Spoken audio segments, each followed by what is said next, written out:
Hey everyone, and welcome to episode 28 of Unboxing Wednesdays for books arriving in stores May 11th, 2011. We're on a different angle in our store again today. We've still got our store set up for Free Comic Book Day, which was just this past weekend. It was a huge success. Rob, get me some boxes or something. First up is this Kotobukiya DC Comics Bishojo statue, and this is Wonder Woman. This is sure to be popular here. Here's a customer pre-order statue. This is an import from Japan, also from Kotobukiya.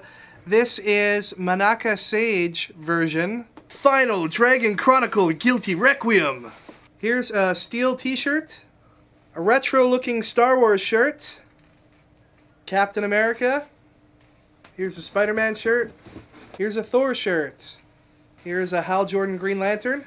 We got some more Charlie Sheen shirts in. They've been very popular. This shirt pretty much epitomizes everything that is Sheen. We've got Bring It. Then we've got the Tiger, who I'm assuming carries some form of tiger blood. We've got the F-18 fighter jets in the background. And we've got Win on the fist, so that when you fist bump this tiger, you fist bump some Win. Here's a Tiger Blood shirt. And here's the last of the Sheen shirts. I'm an F-18, bro. Douchebags, I love this shirt. Here's the third hardcover from Grant Morrison's run on Batman and Robin. Now available in softcover, here is Batman Streets of Gotham Hush Money. Here's a hardcover collecting the first issues in the new Birds of Prey ongoing. Deadpool Core hardcover volume 2. Now available in softcover, Superboy, the Boy of Steel, which collects Jeff Johns and Francis Manapul's acclaimed run on Adventure Comics. Starcraft, the comic, collected here in volume 1. New today, it's Witchblade Redemption volume 2. If you've ever been interested in picking up The Goon, which is a great independent series by Eric Powell, here is a reprinting of the first volume. Volume 6 of Irredeemable. Available once again now from IDW is J. Scott Campbell's Danger Girl, Destination Danger. And new today is Amazing Spider-Man Matters of Life and Death. This is the second volume of the new Big Time story. Okay, issue number 1 of Mega Man. This comic is going to be huge. Not only is it an all-ages comic, but it's got a little nostalgia in there for those of us who grew up playing the game. There's 2 covers to this. This is the first one here, and here is the sketch variant.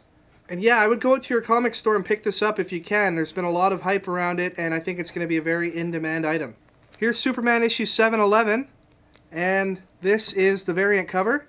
Here's Fear Itself, Youth in Revolt, issue 1 of 6. Journey into Mystery, issue 623, which used to be called Thor. We've seen quite an increase in sales since it became Journey into Mystery, and I'm sure the Fear Itself tie-in has a lot to do with that. The New Avengers, issue 12. Age of X is over, so New Mutants is taking on a new direction. This is issue 25. And here's the variant cover, which as you can see features the return of X-Man. We've got second printings of chapter 3 and 4 of the Age of X series. And second printings of the Death of Ultimate Spider-Man issues 153, 154, and 155. And they all connect together to spell out Death of Spider-Man. Here's Incredible Hulk's issue 628. FF issue 3. Can't wait to read this one. And here is the Sue Storm variant. Dark Wolverine issue 9. He's still up against X-23. X-Men Legacy issue 248, which is an Age of X Aftermath book. Astonishing X-Men issue 37. Amazing Spider-Man issue 660, featuring the Future Foundation. And here's X-Men issue 11, the regular cover. Here's a variant for X-Men this month, and as you can see, it's a little bit different. Marvel's doing this with all their titles this month. Each title will be getting an X-Men Evolution variant. These Evolution variants have been highly anticipated, and a lot of people have been asking about them here in our store. So this issue here has Kitty Pryde. Journey into Mysteries variant features Havoc. The FF variant has Wolverine on the cover. And the New Avengers has Magneto. Your time-traveling steampunk president Abraham Lincoln gets JFK involved in this issue of Time Lincoln, Jack to the Future. Alright, here's issue 27 of Chew. Now a lot of you out there might be wondering what happened to issues 21 through 26. Image is doing something a little different here, and it's kind of intriguing. They've skipped ahead to issue 27. You're going to read this issue, and stuff is going to be going on here that doesn't really make sense. And then you're going to read issues 21 to 26, and slowly details of the plot and setting of this comic will be revealed to you. We'll have to wait and see how this one turns out. Okay, I want to talk about Warlord of Mars, Dejah Thoris. This is a miniseries from Dynamite.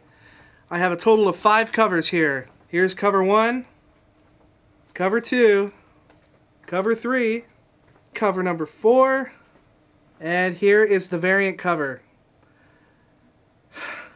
Suffice it to say, nobody is buying Dejah Thoris for the content inside. I'm sure the person writing it is a great writer, but nobody's buying it for the story. I don't even know if people are reading it. It's pretty clear what they're selling here. Spawn issue 207, Titans issue 35, Birds of Prey issue 12. Here's issue 23 of Red Robin with pencils by Marcus To, who was just at our free comic book day event just this past weekend. If you're into the Batman video games, you might want to pick up this comic. It's Batman Arkham City issue 1 of 5. It is the prequel to the upcoming video game. This is the regular cover, and here is the variant. Here's Grant Morrison's Batman Incorporated issue 6, regular cover, and here's the variant. Here's issue 12 of The Flash, which for all intents and purposes is the last issue. And here is a beautiful cover by Francis Manapul. And here is the variant. And with the end of the Flash comic today, we have the beginning of the Flashpoint series. And here's issue number 1, the regular cover. Flashpoint is the next major event in the DC Universe. It's written by Jeff Johns and it's penciled by Andy Kubert. This is DC's big summer event and there's a lot of hype around it right now. And here is the variant, which is a sketch cover by Andy Kubert. Now, we did have a chance to read this copy of Flashpoint and... what? Oh. Okay. I've just been handed a note from Rob, and it's addressed to you, the YouTube viewer. Dear YouTube viewers, it's me, Rob, from Unboxing Wednesdays. I just wanted to take this time to tell you guys what I thought of Flashpoint 1. So here it is. I thought it was awesome. It was a great setup issue to what looks like a great series. I've been a little worried that Jeff Johns has been spreading himself too thin lately, and I've kind of felt that some of his more recent stories have suffered a little from it. I don't think this will be the case with Flashpoint. Personally, I live for alternate dimensions, elseworlds, and time travel, so this is right up my alley. If you're not into that stuff, then you might not like this. What can I say about the art? I'm pretty sure that this is the best Andy Kubert's art has ever looked. Maybe I only think that because he's drawing such awesome characters here. Who knows? Kevin, show them some art so they can see for themselves. Okay. Here's an awesome 2-page spread that features Batman, and that is an amazing piece of artwork. And there is a Flash. Now this just goes to show you Flashpoint isn't just about the Flash family, it does affect every aspect of the DC Universe. Let's continue Rob's note. Maybe I also really liked it because it reminded me of one of my favorite Flash stories from the past, Flash issue 300. In that story, Barry's in the hospital, he's paralyzed, and his entire career as the Flash is just a delusion he's made up to help him deal with his situation. In the end, he figures out he actually is the Flash, and it was all a trick by those bastards, the Rogues. Flashpoint kind of starts the same way. Barry thinks he's the Flash, but no one else believes him. Anyway, I didn't want you guys to have to hear about such an awesome issue from such a giant loser like Kevin. The hell, dude? Maybe I'll do another one of these in the future. Enjoy the rest of Unboxing Wednesdays, and as always, thanks for watching. Your friend, Rob. Rob certainly has a lot to say when it's down on paper. If you guys would like more Rob reviews in the future, either in printed form or in front of the camera, be sure to let us know. Also, DC sent us this in our shipment today, and this is meant to be a display in store of all the Flashpoint pins that will be coming out. Similar to the promotion DC ran a little while ago where you got a Lantern Corps ring with the purchase of a corresponding Blackest Night tie-in book, you'll get a free Flashpoint pin with the purchase of certain Flashpoint tie-in books.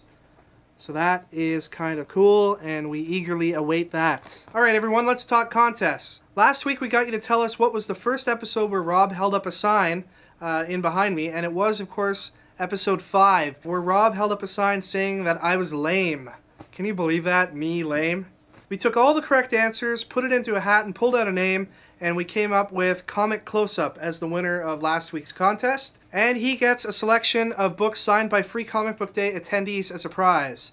So we've got The Incredibles, signed by Marcio Takara, Sigil issue 1, signed by Leonard Kirk, and X Factor's Second Coming Revelations, signed by Valentine Delandro. Alright, this week's prize is going to be this issue of Thor, issue number 1, blank cover, sketched on by Free Comic Book Day attendee Marcus To. Pretty amazing. What we want you to do is, since it's a Thor prize, tell us what you thought of the Thor movie, if you did see it, And if you haven't seen it yet, maybe tell us why you haven't. Or tell us what you think of it based on the trailers and the reviews you've read. We'll choose the best comment of the week to win this prize. Now, just a couple words about prizes that we send out through the mail. It does take at least a couple weeks for items to arrive, especially if you're outside of Canada. And also with how busy Rob and I have been for Free Comic Book Day, there will be a delay in some stuff that was awarded previous to that. And we just ask you all to be patient. Your prizes are coming. And thanks so much for participating in the contests. Also, guys, remember that we do pick the winners at random. There are no favorites. I know some of you guys have been trying to get prizes since the beginning. And all we can say is keep watching. And hopefully your day will come where you will win one of our fantastic prizes. Alright, that's it for this week, folks. You can connect with us using any of the websites you see here on the screen. Thank you so much for watching, and we'll see you next week for episode 29 of Unboxing Wednesdays.